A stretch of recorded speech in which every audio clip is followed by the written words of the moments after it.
Y el dilema que presenta este monopolio en las telecomunicaciones y la figura de Carlos Slim es estructural, no es personal. Y creo que resulta poco fructífero discutir la moralidad o la amoralidad de su comportamiento, si es buena o mala persona, si su filantropía debe ser aceptada o cuestionada. Es poco productivo culparlo de mucho o exculparlo de todo, porque ello constituiría una digresión frente a lo verdaderamente importante, la imperiosa necesidad de reformar el capitalismo mexicano y de promover la competencia. Porque uno podría pasar horas, y yo misma lo he hecho, señalando su rapacidad, pero lo cierto es que Carlos Slim se ha comportado de manera absolutamente racional, de acuerdo con las reglas del juego económico existente. Su apuesta ha sido mantener el control dentro del sistema. El problema es que ha podido hacerlo gracias al gobierno de México. Y por eso será imprescindible que México mire lo que han hecho otros países con monopolios que estrangulaban su economía y aprenda a regularlos mejor. Yo creo que es posible comparar a México hoy y el papel del señor Slim con los Rockefeller y los Vanderbilt y los Carnegie en los mercados estadounidenses a principios del siglo XX. Eran poderosos e impunes, y poco a poco el público y sus competidores comenzaron a alzar la voz. Teddy Roosevelt, como candidato presidencial, clamaba: los amos del gobierno de Estados Unidos son los capitalistas. El gobierno se ha convertido en un hijo adoptivo de los intereses atrincherados. Y cuando llegó a la presidencia, ¿qué empezó a hacer? No destruir a los monopolios, sino regularlos en nombre del interés público. Buscó convertir a los jugadores dominantes en unidades más pequeñas y menos anticompetitivas a través del Sherman Antitrust Act. Y eso es lo que México necesita hoy. El reto fundamental, definitorio para Felipe Calderón, me parece, es reproducir esa experiencia liberadora en México. Que él y quienes lo acompañen dejen de ser estatistas para convertirse en estadistas, capaces de desatar el espíritu emprendedor y alejar al país del modelo mercantilista que lo ha maniatado. Capaz de reconocer que las barreras de entrada que Slim ha erigido tienen que ser desmanteladas, capaz de no nada más fortalecer el Estado, sino promover una verdadera economía de mercado, algo que no existe aún en México por la persistencia de campeones nacionales colocados en un pedestal, desde donde obstaculizan, bloquean, retrasan, como insistió Paco Gil en su presentación aquí ayer. El presidente y su equipo necesitan entender el costo que ese tipo de comportamiento empresarial tiene para México y por qué ha llegado la hora de frenarlo.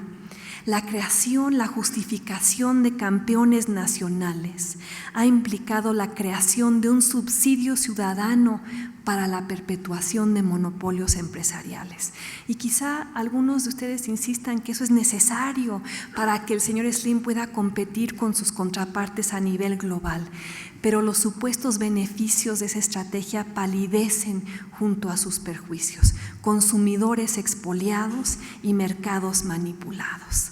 Ahora, cambiar esa relación de poder va a ser labor no solo de la Canitec, no solo mía, también entrañará la labor de los ciudadanos, el empoderamiento de los consumidores, requerirá modificar el mapa mental de aquellos que ven al señor Slim como modelo a seguir en lugar de síntoma a combatir, y será imperativo discernir que la admiración legítima que se pueda tener hacia él no debe sustituir la remodelación del capitalismo disfuncional en México. El reto a futuro es crear verdaderos campeones nacionales, producto de mercados competitivos y no de gobiernos coludidos. Héroes nacionales que triunfen gracias a la innovación y a la competencia y no gracias a los consumidores que pueden postrar. ¿Y por qué es tan importante hacer esto? ¿Recuerdan ustedes el título de esta película de moda hace unos meses, Cansada de besar sapos? Pues yo no sé ustedes, pero yo estoy cansada de pagar rentas.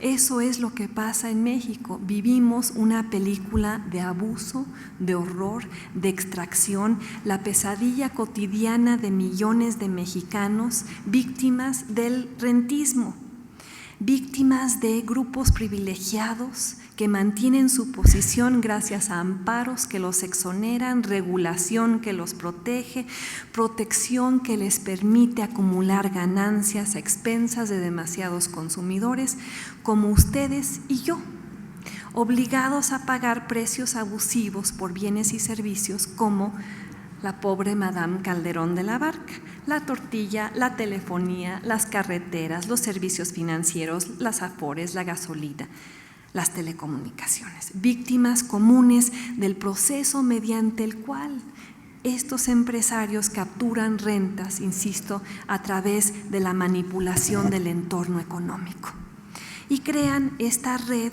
de monopolios y permisos y subsidios y distorsiones, como quienes, alguien como el dueño de una distribuidora de maíz o el concesionario de una carretera privada o el comprador de un banco rescatado por el Fobaproa o el principal accionista de Teléfonos de México. Alguien que no es un consumidor como cualquier otro, alguien que no es como ustedes y como yo, pero nosotros pagamos la renta que hace posible ese rentismo, hacemos posible la transferencia de riqueza para que otros la acumulen, cuando pagamos la cuenta telefónica, la conexión a internet y con ello convertimos al gobierno en fiduciario de las familias más poderosas de México, no las de ustedes, no la mía, porque el rentismo no beneficia al consumidor, sino a quien lo expolia, beneficia a los especuladores y a los acaparadores y a los monopolistas. El rentismo rapaz, el rentismo contraproducente, el rentismo que se sirve tajadas cada vez más grandes del pastel mientras lo achica. Ustedes lo saben muy bien, ahí está el ejemplo de las telecomunicaciones. Mes tras mes, el traspaso masivo de riqueza del bolsillo de los consumidores a las arcas de Teléfonos de México y Telcel.